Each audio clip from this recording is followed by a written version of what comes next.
In front of me is Samsung Galaxy F56, and today I would like to show you how you can clone apps.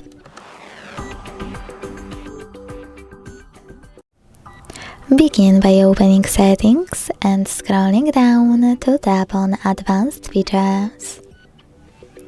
Then you need to scroll all the way down to access Dual Messenger and click on gray switcher next to any available apps you wish to clone. Hit Install in the pop-up and wait.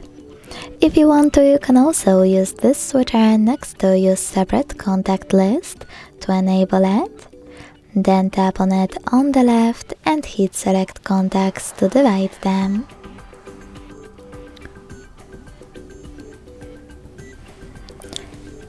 Either way, when I go back and check my app, I can see that it was successfully cloned.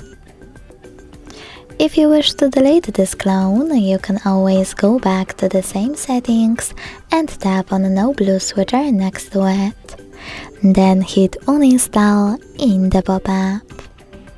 Thanks so much for watching. If you enjoyed this video, leave a like, comment and subscribe. Bye!